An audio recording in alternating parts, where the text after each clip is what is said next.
Copy हो गया?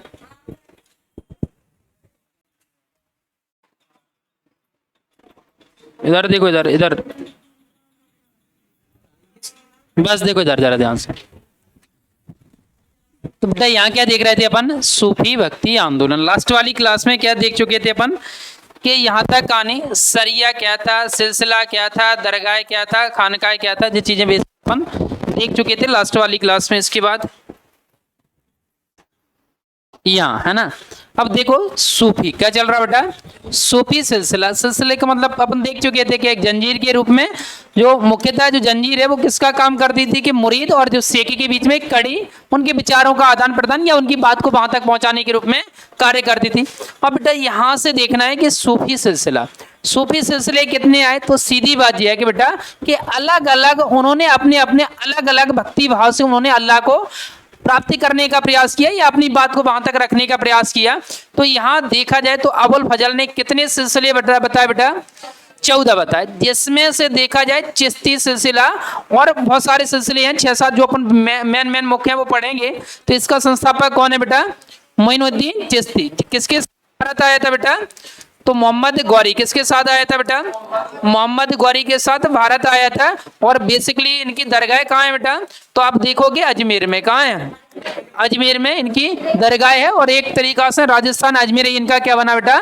Centre point बना। इसलिए आप देखोगे तो भारत में जितने भी जो मुस्लिम हैं वो ज्यादातर जो सूफी मत वाले हैं वो कहाँ जाते हैं बेटा? अजमेर जाते हैं, क्योंकि वहां उनकी क्या बेटा कि जो दरगाह बनी हुई है। इसके साथ देखो बेटा, यहाँ हमने देखा कि सूफी क्या बेटा?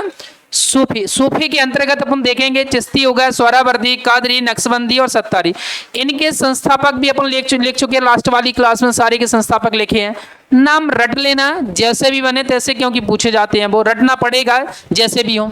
तो जैसे बेटा यहाँ वर्ड इनके लाने कुछ यूज होंगे, जैसे कबायली हो गया, जियारत वगैरह हो गया, है ना, कुछ वर्ड होंगे। जैसे इनका जियारत का मतलब क्या होता है? तो एक तरीका से ऐसे पवित्र स्थल जो मोहम्मद पैगंबर साहब या उनके जो अन्यायी वगैरह हैं उनकी याद में बनाए गएंगे, और वहां तक यात्रा जो करने की जो दूरी है, यात्रा करने का जो समय है, उसको मेनली क्या बोला जाता है? जियारत बोला जाता है। तो वो वाली कहानी सूफी सिलसिला। तो इसके अंतर्गत इन सिलसिलों में बेसिकली जो काम का है वो अपना कौन सा है?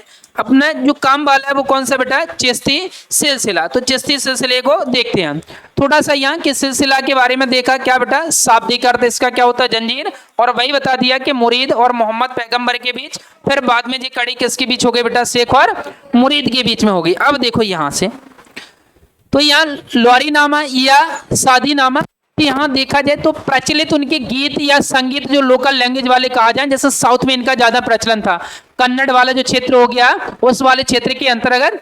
तो बेसिकली क्या होता था कि कुछ महिलाएं जो सूफी मत वाली हैं वो अपने आप को अल्लाह तक पहुंचाने के लाने के जो सुबह वाला टाइम पीरियड है, काम का काम हो जाए और उनके उसी काम के साथ अल्लाह की इबादत भी कर ले या अल्लाह का नाम भी ले लें, वो चीजें। तो ऐसी जो भक्ति थी उसको लौरी नामा या शादी नामा से उनके जो गीत जो थे सुबह के साथ जो गाए जाते थे उनको बेसिकली क्या कहा गया? लौरी नामा या शादी नामा। देखो बेटा सूफी जो लोग हैं, सूफी लोगों की अगर बात की जाए तो इन्होंने ऐसा नहीं है कि किसी उर्दू भाषा का अकेला ही प्रयोग किया।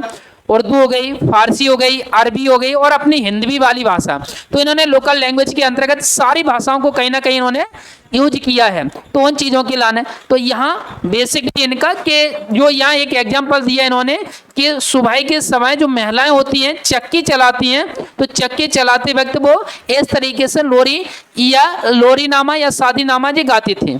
तो बेसिकली अपन में अब इसमें क्या देखना है? चिश्ती सिलसिला। तो चिश्ती सिलसिले की कहानी कहाँ से स्टार्ट होती है? तो हमने कहा कि मोइनुद्दीन चिश्ती। कौन? मोइनुद्दीन चिश्ती। किसके साथ बेटा जी आए थे? तो गौरी के साथ भारत आए थे। और एक तरीका से इन्होंने, देखो हमने कहा था ना कि सूफी, जैसे एक थी दरगाह, क्या थी? एक खानकाह था। तो दरगाह या खानकाह वाली व्यवस्था से कुछ जो संत थे उनको बाहर कर दिया। तो बाहर कर दिया गया तो उन्होंने कहा हम कहाँ रहे? तो उन्होंने कहा जरूरी थोड़ा सी कि अल्लाह हर जगह विद्वान हो। तो उन्हें अल्लाह होगा तो फिर क्या होगा? हर जगह ही होगा। जरूर थोड़ा सी कि तुम्हारे दरगाह के अंदर ही अल्लाह या जो भगवान है उनका वहां विद्वान होगा। तो उन्होंने कहा कि देखो अब हम अल्लाह तक पहुंचेंगे तो हम स्वाभाविक है कि वो हर जगह विद्वान है, और हर जगह विद्वान है तो हम कबायली या सिंगिंग या जो म्यूजिक वगैरह उसके माध्यम से हम क्या करेंगे? पहुंचेंगे।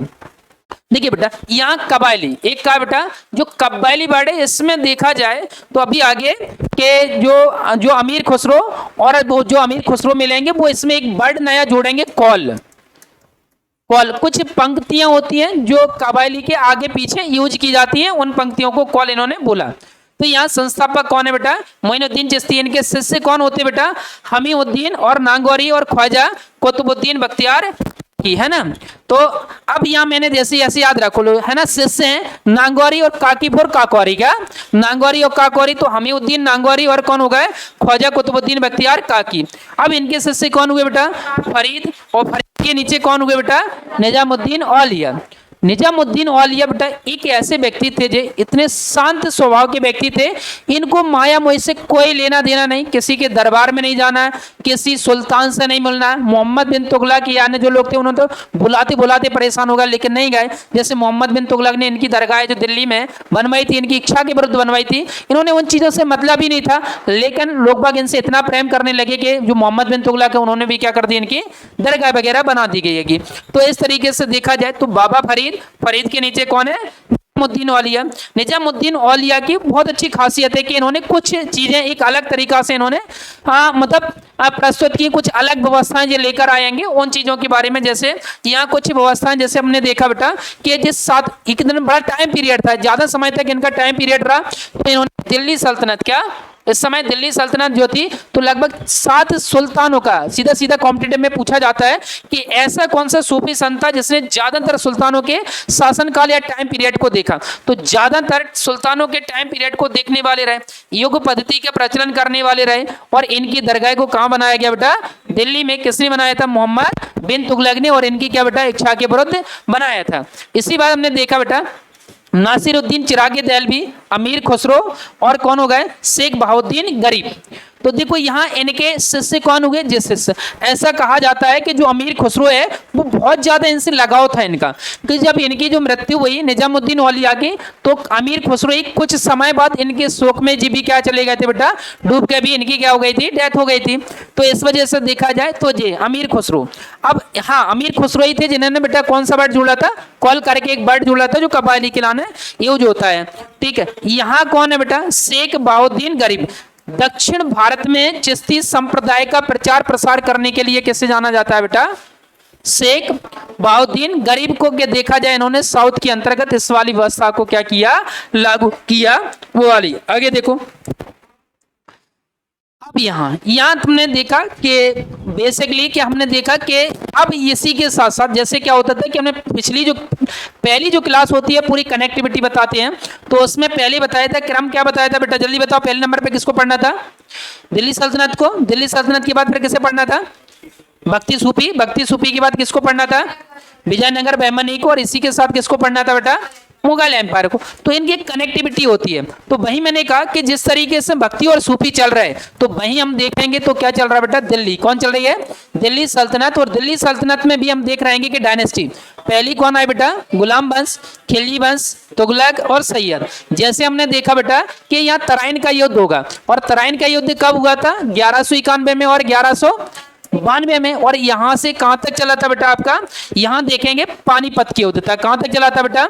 पानीपत का युद्ध कब हुआ बेटा? 1526। कब हुआ बेटा? 26, 27, 28, नहीं 4, 26, 27, 28, 29, हाँ 4 हो जाएंगे। तो पानी पिया, खाना खाया, और चंदेरी से घाघरा लिया, मतलब 4। तो चंदेरी का युद्ध, पानीपत का युद्ध, चंदेरी पानी पिया, खाना खाया, तो पानीपत का युद्ध, फिर खानवा का युद्ध, फिर कौन सा बेटा? चंदेरी का युद्ध, फिर आखिर में घाघरा का युद्ध, सिरसा के सूरी के विरुद्ध लड़ा जाता है। तो बच्ची जगह है बिहार में वहीं, बस आवाज नहीं बेटा। तो यहाँ देखो जरा ध्यान से, तो पहले इसी वजह से 91-92 से कहां तक चलता बेटा जी? 1526 तक, मतलब 26 तक, मतलब समझ रहा ना? दिल्ली सल्तनत इतने बड़े टाइम पीरियड में, और इतने बड़े टाइम पीरियड में भारत को बड़ा नुकसान हुआ, क्योंकि यहाँ सत्ता किसके हाथ में रही बेटा? इस्लाम के हाथ में। किसके हाथ में रही? इस्लाम के हाथ में। और यहां से हाथ से निकल कर फिर किसके हाथ में चली जाएगी बेटा? मुगलों के हाथ में। तो भारत 26 के बाद 1707 तक देखा जाए तो जी क्या बेटा? 1707 नहीं, यहां तक कि कहा जाए जब तक कि अपना 1857 का विद्रोह नहीं होता। कब बेटा? 1857 का विद्रोह होने के बाद ये सत्ता पूर्ण रूप से किसके हाथ में जाती है? अंग्रेजों के हाथ में। और हमारे हाथ में कब आती है बेटा? 1947 में, आजादी के बाद। मतलब समझ रहा है ना, हम कब दूसरे के अधीन 91 92 से लेकर यहां तक इतना एक हमने लंबा पीरियड दूसरों के अंडर में रहकर गुजारा, जो कि प्रॉपर भारतीयों के लिए होना चाहिए था। बाहर से लोग आए, उन्होंने क्या किया? शासन किया हमारे ऊपर। तो इस वजह से अपने गुलाम वंश हो गया, खिलजी वंश हो गया, तुगलक वंश हो गया, सैयद वंश हो गया और लोधी हो गया। तो ये दिल्ली सल्तनत के साथ साथ क्या चले बेटा? वंश। जैसे गुलाम वंश हम देखा जाए तो कुतुबुद्दीन ऐबक, यहाँ की स्थापना, गुलाम वंश की स्थापना कौन करता है? कुतुबुद्दीन ऐबक। इसके पीछे कहानी रही है क्योंकि गौरी की मृत्यु हो जाती है, तो गौरी का गुलाम था, कौन था? कुतुबुद्दीन ऐबक। पहले क्या होता था कि गुलामों के हाट बाजार लगते थे। जैसे आज भेड़ बकरियों को मार्केट में बेचा जाता है, वैसे ही गुलामों को बेचा जाता था। तो यहां देखा जाए जो गौरी था, तो वो किसको खरीद कर लाया था बेटा? कुतुबुद्दीन ऐबक को। तो फिर जब गौरी की मृत्यु होगी तो सत्ता किसके हाथ में चली गई बेटा? कुतुबुद्दीन ऐबक। अब कुतुबुद्दीन ऐबक के बाद फिर किसके हाथ में आई सत्ता? इल्तुतमिश। और इल्तुतमिश की पुत्री कौन थी बेटा? रजिया सुल्तान। रजिया सुल्तान पहली महिला शासका है बेटा। क्या ध्यान रखिएगा, तो पहली महिला शासका के रूप में रजिया सुल्तान को जाना जाता है। अब बेटा यहाँ जैसे हमने क्या जिक्र किया? मोहम्मद बिन तुगलक। कौन बेटा? मोहम्मद बिन तुगलक। क्योंकि अभी हमने देखा मोइनुद्दीन चिश्ती को देखा, तो उनके टाइम पीरियड के अंतर्गत देखा जाए तो यहाँ जे ठीक है, सॉरी निजामुद्दीन वालिया। तो निजामुद्दीन वालिया के टाइम पीरियड में इनको जिक्र किया। सिकंदर लोधी कब आया? लोधी वंश के अंतर्गत। इसने क्या बेटा? आगरा बसाया। क्या बसाया? फिर इसके बाद कौन आया? इब्राहिम लोधी आया, जिसने कौन बेटा? पानीपत से सत्ता किसमें? अपने हाथ में बाबर ने ले ली है। तो यहां तक ये कहानी क्या चलती है? यहां तक स्टार्ट होती है। तो यहां तक कहानी क्लियर हुई? देखो भैया, यहां एक लाइन जो लिखी है मैंने, क्या बेटा? पद्मावत। क्या? पद्मावत। पद्मावत क्या बेटा? एक महाकाव्य है, एपिक। ये किसने लिखा बेटा? मलिक मोहम्मद जायसी।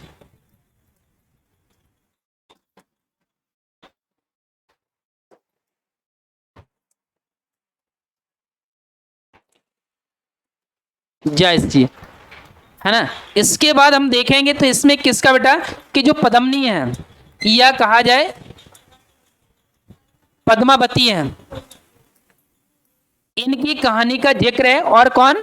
रतन सिंह की जो पत्नी है, उनकी कहानी के रूप में क्या है बेटा? जिक्र है। ध्यान रखिएगा बेटा, मलिक मोहम्मद जायसी हैं। ध्यान रखिएगा, ये कौन से हैं बेटा? मध्यकालीन इतिहासकार, मध्यकालीन लेखक, मध्यकालीन लेखक के रूप में इनको जाना जाता है। और इसके क्या है? लेखक है। हमारी बुक में ऑलरेडी ये इंक्लूड है, इस वजह से। तो जैसे पद्मावत के बारे में आएगा 2 नंबर में। क्या? 2 नंबर में। तो तुम्हें 3-4 पॉइंट याद रख लेना, इससे ज्यादा नहीं लिखना। क्या? फैक्चुअल। एक महाकाव्य है, दूसरा किसने लिखा बेटा? मलिक मोहम्मद जायसी ने, और इसकी कहानी का जिक्र है। कहानी तुम लोगों को सबको पता होगा, पद्मावत मूवी सबने देखी होगी। नहीं देखी होगी तो इतिहास की मूवी देख लिया करो, है ना। क्योंकि जब तुम अपना इतिहास याद नहीं रखोगे तो फिर क्या याद रखोगे, है ना। तो कभी ऐसे इतिहास से संबंधित जो मूवी वगैरह आती हैं, वो मूवियों को थोड़ा बहुत देख लिया करो कि वो तुम्हारे जरूरी होती है। जैसे फॉर एग्जांपल क्या है कि जैसे अभी मैंने बताया, जैसे यहाँ, तो यहाँ कौन है बेटा? कौन वंश है? खिलजी। और खिलजी में कौन है बेटा? अलाउद्दीन खिलजी। कौन है? अलाउद्दीन खिलजी। अब देखो जरा ध्यान से इधर,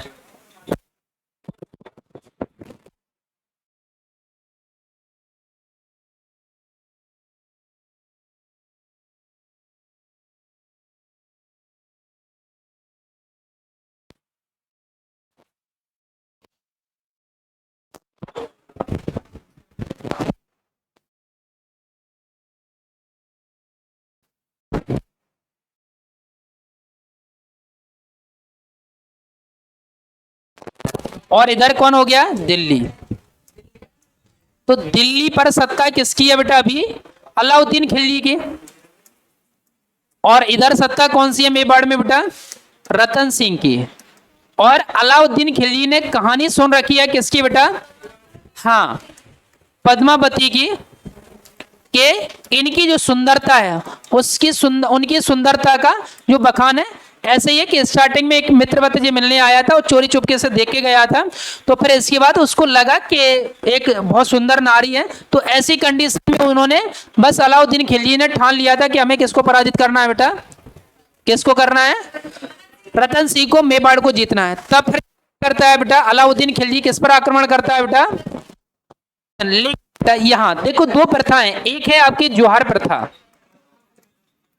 और एक आपकी कौन सी है बेटा, सती प्रथा। कौन है, सती प्रथा। देख यहां देखेंगे जोहार प्रथा और सती प्रथा। तो जोहार प्रथा क्या होती है बेटा, कि जो स्त्री हैं, जो महिलाएं हैं, वो अपने सम्मान की रक्षा के लिए, हाँ सम्मान की रक्षा के लिए अग्निकुंड में कूदकर, हाँ अग्निकुंड में कूदकर प्राण गंवा देती हैं।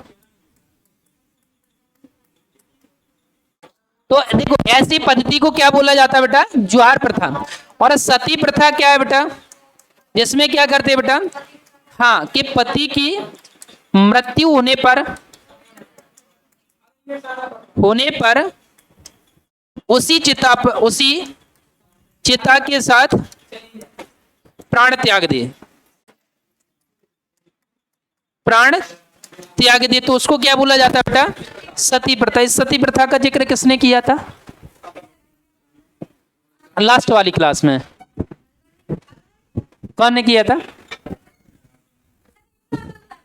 Ibn Battuta. और वैसे तो इसका जो रियल वर्णन किया था वो अलवर्णी ने, किसने किया था, ख्वारिज़मी का था अलवर्णी। जब वो यहाँ आया इंडिया में, वो जब जा रहा था तो उसने देखा था एक छोटी 12 साल की बच्ची है, और छोटी 12 साल की बच्ची को जबरदस्ती क्या किया जा रहा है बेटा, सती किया जा रहा है। और वो बता रहा है कि उस समाज के जो व्यक्ति हैं उसमें जो ज्यादा बोलबाला था वो धार्मिक पद्धति को लेकर था, और धार्मिक बोलबाले के लाने ब्राह्मण वर्ग, तो ब्राह्मण वर्ग के जो व्यक्ति आएंगे 3-4 पंडित उसको पकड़े हुए हैं कि वो भाग ना जाए, और वो अपने प्राण बचाने के लिए भाग रही है। तो उसका बेसिकली उन्होंने जिक्र किया था। यहाँ तक क्लियर हो गया होगा।